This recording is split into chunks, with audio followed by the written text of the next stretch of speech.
नमस्कार, मैं हूं आशुतोष और आप देख रहे हैं एमपी राउंडअप। मध्य प्रदेश में किसानों की हालत किसी से छिपी नहीं है। किसान परेशान है, खाद के लिए लंबी लंबी लाइनें लग रही हैं। कई जगह किसानों की मौत की खबरें भी आ चुकी हैं। प्याज के जो किसान हैं वो प्याज फेंकने पे मजबूर हैं, लेकिन राज्य के कृषि मंत्री एदल सिंह कंसाना को इसके बारे में कुछ पता नहीं है। जब उनसे पूछा गया कि किसान खाद को लेकर परेशान हैं, तो मंत्री जी ने कहा कि खाद की तो कोई परेशानी ही नहीं है मध्य प्रदेश में।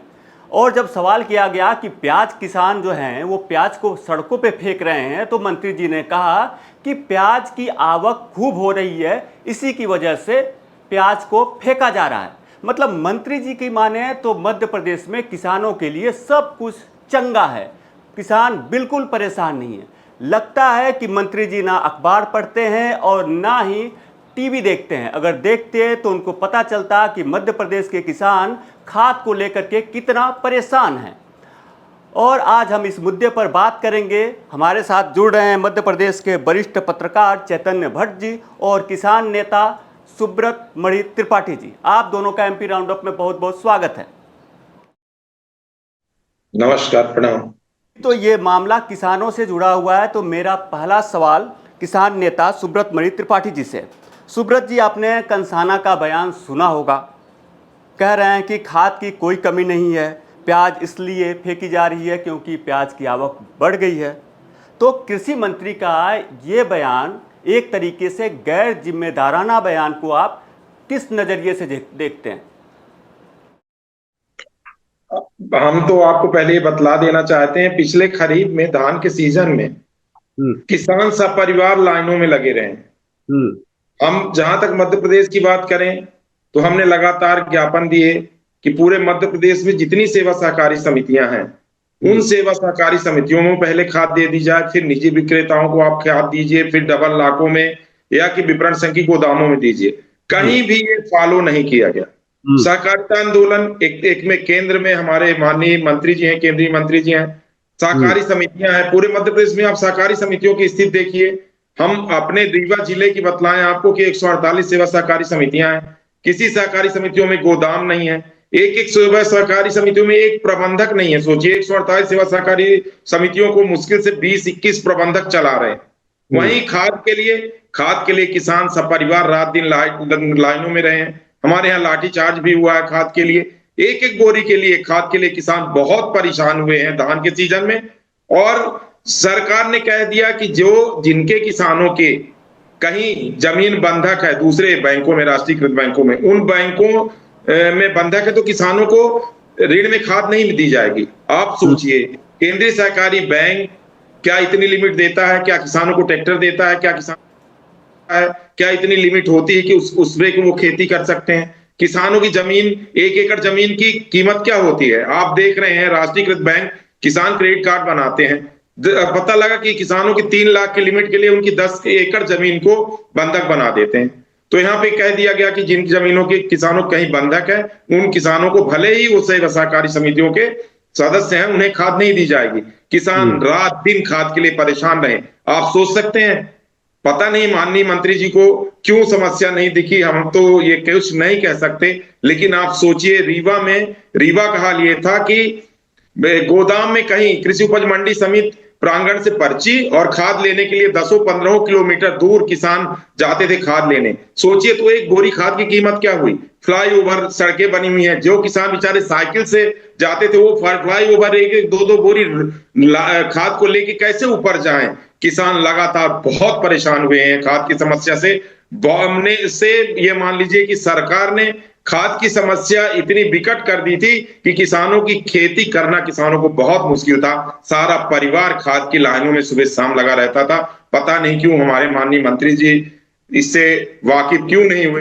मंत्री जी तो ये भी उनको खुश होना चाहिए कि प्याज का पैदावार खूब अच्छा हुआ है, राज्य के किसानों की समृद्धि बढ़ेगी, उसके लिए भंडारण की क्षमता बढ़ानी चाहिए सरकार को। लेकिन मंत्री जी तो कह रहे हैं कि इसलिए प्याज फेंका जा रहा है क्योंकि आवक ज़्यादा बढ़ गई है। अगला सवाल हमारा चैतन्य जी से है कि चैतन्य जी, आपका तो काफ़ी लंबा अनुभव रहा है मध्य प्रदेश में, किसानों से जुड़े आप मुद्दे हमेशा उस पर लिखते रहे हैं। तो सवाल ये है कि आखिर किसानों को लेकर के सरकार, मैं केवल इस सरकार की बात नहीं कर रहा हूँ, पिछली सरकारें भी इतना उदासीन क्यों रहती है? क्या किसान केवल वोट बैंक के लिए हैं? देखिए, किसानों को लेके चाहे पूर्ववर्ती सरकार हो चाहे ये सरकार हो, ये हमेशा उदासीन रवैया अपनाते रहे हैं, जबकि किसान ही इस देश की सबसे मजबूत सीढ़ी है। आप देखिए कि अन्न अगर किसान नहीं उपजाएगा तो आप कैसे खाना खा पाएंगे। लेकिन इनके बावजूद किसानों की जो समस्याएं हैं उस पर कभी किसी सरकार ने ध्यान नहीं दिया। आपने तो देखा होगा दिल्ली में कितना जबरदस्त एमएसपी को लेके आंदोलन हुआ था, सैकड़ों किसान उसमें मृत भी हो गए थे। उसके बाद फिर बहुत ज्यादा जब दबाव बना तो मोदी सरकार ने वो 3 कानून वापस लिए। अभी जो खाद की समस्या बता रहे थे त्रिपाठी जी, वास्तव में खाद की समस्या इतनी जबरदस्त है जिसका कोई निराकरण सरकार कर नहीं पा रही है। और जहां तक ऐंदल सिंह कंसाना जी की बात है तो वो तो विवादास्पद बयानों के लिए वैसे ही मशहूर है। अभी पिछले दिनों तो उन्होंने बोल दिया था कि खाद की कोई कमी नहीं है, खाद तो सब जगह मिल रही है। आप बताइए प्रेस, कल भी खजुराहो में बोला उन्होंने। जब उन्होंने प्रेस वालों ने पूछा कि साहब खाद के लिए बहुत परेशान है किसान, तो बोले आप बताइए, मैं चल के देखता हूँ वहाँ खाद की कमी कहाँ पर है। इसी तरह से वो प्याज की बात कर रहे हैं कि बहुत ज्यादा उत्पादन हो गया इसलिए प्याज सड़कों पे जा रही है। ऐसा नहीं है, देखिए उत्पादन तो होता है लेकिन उसमें सरकार किस तरह से हस्तक्षेप करके उस व्यवस्था को बना सकती है, ये सरकार का काम होता है। भाई एमएसपी की मांग तो बहुत लंबे समय से चल रही, अगर किसानों ने ज्यादा उत्पादन कर लिया तो अब एमएसपी एक तय करके सरकार भी खरीद सकती है, क्योंकि बड़े बड़े जो व्यापारी होते हैं वो तो अभी सस्ती प्याज मिल रही है, वो निश्चित तौर पर उसको खरीद लेंगे और फिर उसको कोल्ड स्टोरेज में रख के जब वक्त आएगा तो उसको चौगने दामों पे बेचेंगे। दूसरी बात है कि भावांतर योजना में भी इस प्याज को शामिल किया जा सकता है कि जो उनकी लागत है और उसमें जो प्रॉफिट होता है उसमें जो अंतर आ रहा है उसकी व्यवस्था भी कर सकती है सरकार। लेकिन दिक्कत वही है कि सरकार ने किसानों को एक वोट बैंक समझ लिया है और किसानों की समस्याओं को अगर आप ध्यान नहीं दोगे तो धीरे धीरे अब ये हो रहा है कि किसान जो है वो खेती से दूर होता जा रहा है। और जब खेती से दूर होगा तो फिर आप समझ लीजिए कि अन्न उत्पादन में कितनी परेशानी होगी और उसके बाद उसके कारण से जो स्थितियां बनेंगी वो कितनी भयावह होंगी। तो अब ये हो रहा है कि जो छोटे किसान है वो तो बहुत ही ज्यादा परेशान है, जो बड़े किसान है ठीक है उनकी व्यवस्था हो सकती है। और जिस तरह से जो सहकारी समितियों में आपने बताया कि सब खादें नहीं मिल रही हैं, वहां पर प्रतिनिधि नहीं है, वहां पर आपके प्रबंधक नहीं है, उसके बावजूद अगर सरकार ये कह रही है कि जो बैंक में जिनका ऋण है उनको खाद नहीं दी जाएगी, अधिकतर किसानों के ऊपर ऋण है और उसके ऋण को वापस करने की बात भी सरकार कहती है, लेकिन उसमें कोई कार्रवाई होती नहीं है। मुझे लगता है कि इस बात को बहुत गंभीरता से लेना चाहिए और खाद की जो समस्या है केंद्र और राज्य शासन मिलकर इस समस्या को हल करें। आपने ठीक है कह दिया कलेक्टरों से कि आप खुद खाद की व्यवस्था करो, लेकिन जब आपके पास आपूर्ति नहीं होगी तो आप उसको वितरण कैसे कर पाएंगे? अभी आपने कहा कि किसान केवल वोट बैंक हो गए हैं, तो सवाल ये भी है कि आखिर चुनाव के वक्त किसानों की परेशानी जो है वो मुद्दा क्यों नहीं बन पाता?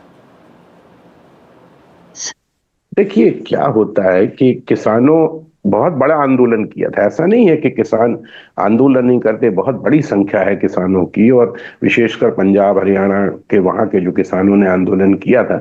मध्य प्रदेश में उतना जबरदस्त रूप से किसानों में एकता नहीं है, कई संघ हैं जो अलग अलग तरीके, कई एक संघ तो भारतीय जनता पार्टी से जुड़ा है, आरएसएस से जुड़ा है, तो वो कई बार किनारे हो जाता है, लेकिन अभी तो उन्होंने भी इस बात को लेकर कहा है कि भाई खाद की समस्या है उसको दूर करना चाहिए। तो किसानों को संगठित होकर अपनी बात कहने की कोशिश करनी चाहिए, लेकिन दिक्कत वही है कि आप कितने ही संगठित हो, अगर सरकार को नहीं सुनना है, एक कान से सुनना है दूसरे कान से निकाल देना, तो आप क्या कर सकते हो? आंदोलन कर सकते हो, रास्ता रोक सकते हो, जाम जमा लगा सकते हो, लेकिन फिर उसमें कार्यवाही हो जाती हैं, आपके ऊपर मामले कायम हो जाते हैं। वहां पर दिल्ली में जो आंदोलन हुआ उसमें तो कांटेदार बाड़ियां लगा दी गई थी, चारों तरफ से सशस्त्र पुलिस लगा दी गई थी। तो आप आंदोलन को दबाने का प्रयास करने की बजाय अगर उसकी जो समस्या है उस पर आप ध्यान देंगे, भावांतर योजना के तहत आप प्याज को शामिल कर सकते हैं या एमएसपी उस पर तय कर सकते हैं। किसानों को यह भी बताया जा सकता है कि बहुत ज्यादा जिस चीज की फसल हो रही है उसको फसल ना करके तो आप दूसरी फसल पे जाइए। तो ये तमाम चीजें कृषि विभाग, अभी ऐंदल सिंह कंसाना ने तो एक बार ये भी कह दिया था कि खाद वितरण हमारा काम नहीं है, तो सहकारिता विभाग का काम है। तो वो तो इस तरह की बात करते रहते हैं, इसलिए उनकी बातों को बहुत ज्यादा गंभीरता से लेने की आवश्यकता नहीं है। लेकिन वो तो कृषि मंत्री है ना, विभाग तो उन्हीं का है। किसान टीकू भी कृषि मंत्री हैं, तो उनको तो सबसे ज्यादा गंभीरता से और एक सहजता से इस बात को समझना चाहिए कि हमारा किसान क्यों परेशान है। किसानों की परेशानी आज से नहीं है, बहुत लंबे समय से चल रही है और उसको उसके निराकरण के लिए कोई प्रयास, ऐसे ठोस प्रयास नहीं है। ठीक है, कुछ बीच बीच में जैसे अभी भावांतर योजना मध्य प्रदेश सरकार ने शुरू की है, उसमें जो है कि जो आपका अंतर है उसका पैसा दिया जाएगा सरकार की तरफ से। लेकिन ये फौरी तौर पे योजनाएं बनाई जाती हैं, उसमें कई फसलें ऐसी हैं, जैसे प्याज का ही मसला आप देख लीजिए कि इतनी ज्यादा फसल हो गई है कि किसान का जो लागत है वो नहीं निकल पा रही, तो वो क्या करेगा, वो सड़कों पे फेंक रहा है। ये बात सही है कि अभी बाजार में आपको 10 रुपए किलो ही प्याज मिल रही, लेकिन जो व्यापारी है वो 10 पैसे और 20 पैसे और 40 पैसे के हिसाब से खरीद रहे हैं किसानों से। तो जब किसानों को आपकी लागत ही नहीं मिलेगी तो वो क्या करेगा? और यही कारण है। आपने अभी आंदोलन की बात की। अब हमारा सवाल सुब्रत जी से है कि मध्य प्रदेश में किसान हमेशा परेशान रहा है। वो अभी की बात नहीं, अभी प्याज फेंक रहा है, कभी टमाटर फेंकता है, कभी लहसुन फेंकता है। तो आखिर मध्य प्रदेश के जो किसान संगठन हैं एकजुट होकर इसके खिलाफ आवाज क्यों नहीं उठाते? लगातार मान लीजिए मध्य प्रदेश में जितने किसान संगठन हैं, आप देखेंगे तो किसान अपनी बात तो रख रहे हैं, लगातार बात रख रहे हैं। लेकिन देखिए, आदमी एक किसान है, खेती करता है, सरकार का क्या दायित्व है, हमारे जनप्रतिनिधियों का क्या दायित्व है? आप सोच सकते हैं, चाहे खाद की समस्या हो, चाहे बिजली की समस्या हो, चाहे आप कह रहे हैं प्याज वाली समस्या हो, हमारे जनप्रतिनिधि, क्या उनके लोकसभा क्षेत्र में किसान नहीं रहता? क्या माननीय विधायक जी के क्षेत्र में उनके किसान नहीं रहता? लेकिन आप सोचिए, खाद की समस्या आई, हमारे एक भी जनप्रतिनिधियों ने ये नहीं कहा कि खाद की समस्या है। तो हमारे समझ से ये परे है कि प्रजातंत्र में हमारे राजनेता जब चुनते हैं तो वो जनता के प्रतिनिधि कहलाते हैं, फिर वो पार्टियों के प्रतिनिधि हो जाते हैं। वो बोल ही नहीं सकते कि उनकी सरकार है केंद्र में, उनकी सरकार है प्रदेश में। आखिर किसान कब तक स्ट्रगल करे? आप सोचिए कितना संघर्ष करे। किसान को अपने रोजमर्रा के जीवन यापन करना है, हर मुद्दों के लिए उसे खाद की, अब ये संवैधानिक है कि खेती करना है, सारी कार्य सेवा सहकारी समितियां बनी हुई है, खाद किसानों को वहां से मिलनी चाहिए। उसके लिए किसान आंदोलन किया, चक्का जाम करे और किसानों के ऊपर लाठीचार्ज हो, ये बहुत बड़ा देश का दुर्भाग्य है। आप सोच सकते हैं कि करोड़ों, 80 करोड़, कितने करोड़ लोगों को मुफ्त में अनाज देने का बंदोबस्त कौन करता है? किसान करता है। लेकिन उस किसान की इतनी दुर्दशा है, आज आप मान लीजिए कि हम आपके चैनल के माध्यम से मांग करते हैं, जो सचमुच का किसान हो, मंडी एक्ट में लिखा हुआ है जिनका जीवन निर्वाह का संसाधन सिर्फ खेती हो, उसका जीवन यापन हो पाएगा क्या? कैसे वो जीवन यापन करे? बच्चों को पढ़ाना है, दवाई करवानी है, रोजमर्रा के खर्चे हैं, खाद है, बीज है, पानी है, बिजली है, कुछ भी समय से नहीं मिलता। उसके बाद प्रकृति भी अपना कोप दिखला देती है, किसान वहीं के वहीं रह जाता है। लगातार मध्य प्रदेश में भी किसान संगठन हर जिलों में धरना प्रदर्शन करते रहते हैं मान लीजिए, लेकिन कुछ मामले तो दब जाते हैं। स्थानीय मीडिया और हमारे यहाँ की जो आपको से एक विनती करना चाहते हैं, जो राष्ट्रीय चैनल हैं उनको फोकस करना चाहिए। एक कोई घटना दुर्घटना हो जाती है तो वो राष्ट्रीय मुद्दा बन जाता है, लेकिन किसानों का मुद्दा राष्ट्रीय मुद्दा क्यों नहीं बनता?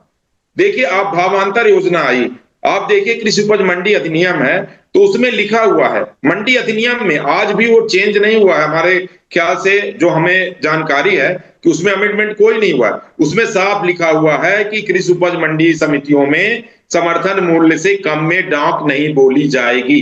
तो फिर समर्थन मूल्य में तो पूरे साल भर खरीदी होनी चाहिए ना। तो जब समर्थन मूल्य में साल भर खरीदी होनी है तो फिर भावांतर कैसे? मंडी एक्ट में आप देख लीजिए, मंडी एक्ट जो मध्य प्रदेश का कृषि उपज मंडी एक्ट है, अब आप सोच सकते हैं, हाँ, सबका चुनाव हो जाना चाहिए, लेकिन सहकारिता और कृषि उपज मंडियों का चुनाव कितने वर्षों से हमारी सरकार टाल रही है। क्यों टाल रही है? कोई है ही नहीं। भार साधक के जिम्मेदारियों में कृषि उपज मंडियां चल रही हैं, सेवा सहकारी समितियां चल रही हैं। हम आपके चैनल के माध्यम से माननीय केंद्रीय कृषि मंत्री जी से और सहकारिता मंत्री जी से एक विनती करना चाहते हैं, कृपा करके मध्य प्रदेश में एक जानकारी तो ले लीजिए कि कितनी सेवा सहकारी समितियां हैं, उनमें भवन विहीन है, कितने में गोदाम है, कितने में गोदाम नहीं है। खाद्यान्न का वितरण वहां से होता है, खाद्यान्न के लिए अलग गोदाम चाहिए, खाद के भंडारण के लिए अलग गोदाम चाहिए। हर सेवा सहकारी समितियों में प्रबंधक नहीं है। अब आप देख लीजिए, समर्थन मूल्य की खरीदी हो रही है, क्या समर्थन मूल्य में जो धान की खरीदी हो रही है उसमें क्या सेवा सहकारी समितियों या केंद्रीय सहकारी बैंक के कर्मचारी लगे हुए हैं? कहां से आ जाते हैं कर्मचारी और उनकी क्या होती है जिम्मेदारी? कहीं भी सेवा सहकारी समितियों में बैनर मान लीजिए लगे रहते नहीं लगे रहते, कई बार मांग किया, बैनर लगे होने चाहिए, किसानों को तौल के नाम पर पैसे देने हैं नहीं देने हैं, एक बोरी में कितने किलोग्राम की तौल होनी है, कह दिया जाता है 580 ग्राम नए बोरों में तौल होनी है, लेकिन उससे ज्यादा तौल होती है। किसान जाए तो जाए कहाँ? किसान यहाँ उत्पादन करने के लिए जी तोड़ मेहनत करता है, खाद के बंदोबस्त, बिजली का बंदोबस्त, कहीं हमारी फसल हो जाए, फिर फसल हो गई तो उसे समर्थन मूल्य बेचने में कितनी मशक्कत करनी पड़ती है। कहा जाता है कि भुगतान 7 दिन के अंदर हो जाएगा, यहाँ परिवहन नहीं होता। मान लीजिए परिवहन ही खरीदी हुई समर्थन मूल्य में खरीदी हुई, पिछले रबी के गेहूं में यही हुआ, इस बार अभी खरीद में यही हो रहा, धान में हर सेंटरों में मान लीजिए जो खरीदी हुई है रखा हुआ। ऐसे में किसान क्या करे? कुल मिला के किसान मध्य प्रदेश का परेशान है। हालांकि मंत्री जी ये मानने के लिए तैयार नहीं है कि किसान परेशान है। एमपी राउंडअप में जुड़ने के लिए आप दोनों का बहुत बहुत धन्यवाद। तमाम बड़ी खबरें देखने के लिए देखते रहें एमपी तक।